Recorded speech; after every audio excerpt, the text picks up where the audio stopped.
ద్వితీయోపదేశకాండము 33వ అధ్యాయము. దైవజనుడైన మోషే మృతినొందక మునుపు అతడు ఇశ్రాయేలీయులను దీవించిన విధము ఇది. అతడిట్లనెను: యెహోవా సీనాయి నుండి వచ్చెను, శేయీరులో నుండి వారికి ఉదయించెను. ఆయన పారాను కొండ నుండి ప్రకాశించెను. వేవేల పరిశుద్ధ సమూహముల మధ్య నుండి ఆయన వచ్చెను. ఆయన కుడిపార్శ్వమున అగ్నిజ్వాలలు మెరీచుండెను. ఆయన జనములను ప్రేమించును. ఆయన పరిశుద్ధులందరూ నీ వశమున నుందురు. వారు నీ పాదముల యొద్ద సాగిలపడుదురు.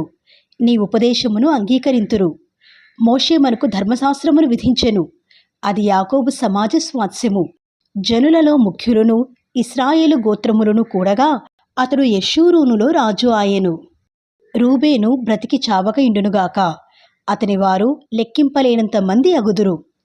యూదాను గూర్చి అతడిట్లనెను: యెహోవా యూదా మనవి విని అతని ప్రజల ఎద్దుకు అతనిని చేర్చుము. యూదా బాహుబలము అతనికి చాలునట్లు చేసి అతని శత్రువులకు విరోధముగా నీవతనికి సహాయుడవై ఇందువు. లేవీని గూర్చి ఇట్లనెను: నీ తుమ్మీము నీ ఊరీము నీ భక్తునికి కలవు. మస్సాలో నీవతని పరిశోధించితివి. మెరీబా నీళ్ల యొద్ద అతనితో వివాదపడితివి. అతడు నేను వాని నెరుగనని తన తండ్రిని గూర్చియు తన తల్లిని గూర్చియు అనెను. తన సహోదరులను లక్ష్యపెట్టలేదు.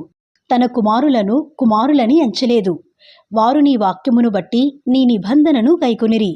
వారు యాకోబునకు నీ విధులను ఇశ్రాయేలునకు నీ ధర్మశాస్త్రమును నేర్పుదురు. నీ సన్నిధిని ధూపమును నీ బలిపీఠము మీద సర్వాంగ బలిని అర్పించుదురు. యెహోవా అతని బలమును అంగీకరించుము. అతడు చేయు కార్యమును అంగీకరించుమి. అతని విరోధులను అతని ద్వేషించువారును లేవకుండునట్లు వారి నడుములను విరగగొట్టుము.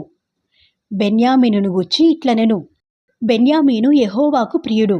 ఆయన యొద్ద అతడు సురక్షితముగా నివసించును. దినమెల్లా ఆయన అతనికి ఆశ్రయమగును. ఆయన భుజముల మధ్య అతడు నివసించును.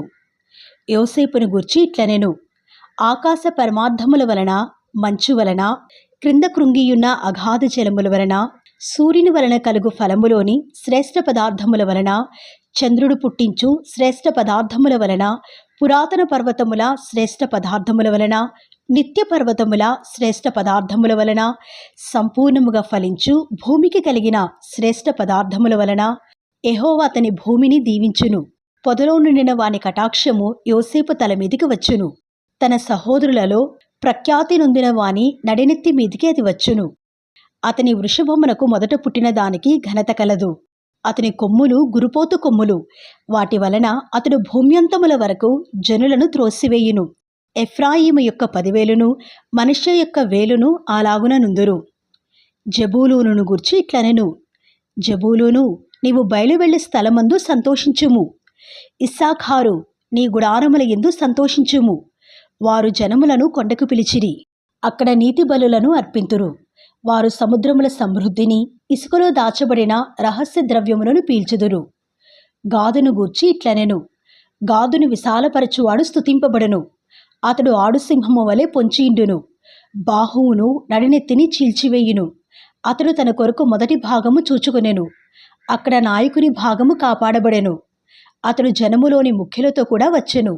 యెహోవా తీర్చిన న్యాయమును జరిపెను. ఇశ్రాయేలీయుల యొద్ద యెహోవా విధులను ఆచరించెను. దానును గూర్చి ఇట్లనెను: దాను సింహపు పిల్ల, అది భాషాను నుండి దుమికి దాటును. నఫ్తాలిని గూర్చి ఇట్లనెను: కటాక్షము చేత తృప్తి పొందిన నఫ్తాలి, యెహోవా దీవెన చేత నింపబడిన నఫ్తాలి, పశ్చిమ దక్షిణ దిక్కులను స్వాధీనపరచుకొనుము. ఆషేరును గూర్చి ఇట్లనెను: ఆషేరు తన సహోదరుల కంటే ఎక్కువగా ఆశీర్వదింపబడును. అతడు తన సహోదరుల కంటే కటాక్షమునందును. తన పాదములను తైలములో ముంచుకొనును. నీ కమ్ములు ఇనుపవియు ఇత్తడివీనై ఉండును. నీవు బ్రతుకు దినములలో నీకు విశ్రాంతి కలుగును. యెషూరూను, దేవుని పోలిన వాడెవడునూ లేడు. ఆయన నీకు సహాయము చేయుటకు ఆకాశ వాహనుడై వచ్చును. మహోన్నతుడై మేఘవాహనుడగును. శాశ్వతుడైన దేవుడు నీకు నివాస స్థలము. నిత్యముగా నుండు బాహువులు నీ క్రింద నుండును. ఆయన నీ ఎదుట నుండి శత్రువులు వెళ్ళగొట్టి నశింపజేయుమనెను. ఇశ్రాయేలు నిర్భయముగా నివసించును. యాకోబు ఊట ప్రత్యేకింపబడును. అతడు ధాన్య ద్రాక్షారసములు గల దేశములో ఉండును. అతనిపై ఆకాశము మంచును కురిపించును. ఇశ్రాయేలు, నీ భాగ్యమెంత గొప్పది! యెహోవా రక్షించిన నిన్ను పోరినవాడెవడు? ఆయన నీకు సహాయకరమైన కేడెము, నీకు ఔన్నత్యమును కలిగించు ఖడ్గము. నీ శత్రువులు నీకు లోబడినట్లుగా వారు వేషము వేయుదురు, నీవు వారి ఉన్నత స్థలములను త్రొక్కుదువు. ద్వితీయోపదేశకాండము 34వ అధ్యాయము. మోషే మోయాబు మైదానము నుండి ఎరుకో ఎదుటనున్న పిస్కా కొండ వరకు పోయి నెబో శిఖరమునకెక్కెను.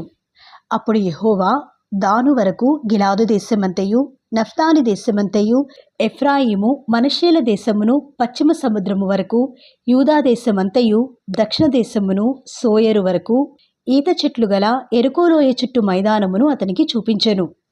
మరియు యెహోవా అతనితో ఇట్లనెను, నీ సంతానమునకిచ్చుదనని అబ్రాహాము, ఇస్సాకు, యాకోబులకు నేను ప్రమాణము చేసిన దేశము ఇదే. కన్నులార నిన్ను దాన్ని చూడనిచ్చితిని గాని నీవు నది దాటి అక్కడికి వెళ్ళకూడదు. యెహోవా సేవకుడైన మోషే యెహోవా మాట చొప్పున మోయాబు దేశంలో మృతి నొందెను. బెత్పయోరు ఎదుట మోయాబు దేశములోనున్న లోయలో అతడు పాతిపెట్టబడెను. అతని సమాధి ఎక్కడనున్నదో నేటి వరకు ఎవరికీ తెలియదు. మోషే చనిపోయినప్పుడు 120 సంవత్సరముల ఈడుగలవాడు. అతనికి దృష్టిమాంద్యము లేదు, అతని సత్తువ తగ్గలేదు. ఇశ్రాయేలీలు మోయాబు మైదానములలో మోషేను బట్టి 30 దినములు దుఃఖము సలుపగా, మోషేను గూర్చిన దుఃఖము సలిపిన దినములు సమాప్తమాయెను. మోషే తన చేతులను నూను కుమారుడైన యెహోషువ మీద ఉంచిండెను గనుక అతడు జ్ఞానాత్మపూర్ణుడాయెను. కాబట్టి ఇశ్రాయేలీలు అతని మాట విని యెహోవా మోషేకు ఆజ్ఞాపించినట్లు చేసిరి. ఐగుప్తు దేశంలో ఫరోకును అతని సేవకులకందరికిని అతని దేశమంతటికిని ఏ సూచక క్రియలను మహత్కార్యములను చేయుటకు యెహోవా అతని పంపెను, వాటి విషయములోనూ ఆ బాహుబలమంతటి విషయములోనూ మోషే ఇశ్రాయేలు జనులందరి కనులెదుట కలుగజేసిన మహాభయంకర కార్యముల విషయములోనూ యెహోవాను ముఖాముఖిగా ఎరిగిన మోషే వంటి ఇంకొక ప్రవక్త ఇశ్రాయేలీలలో ఇది వరకు పుట్టలేదు.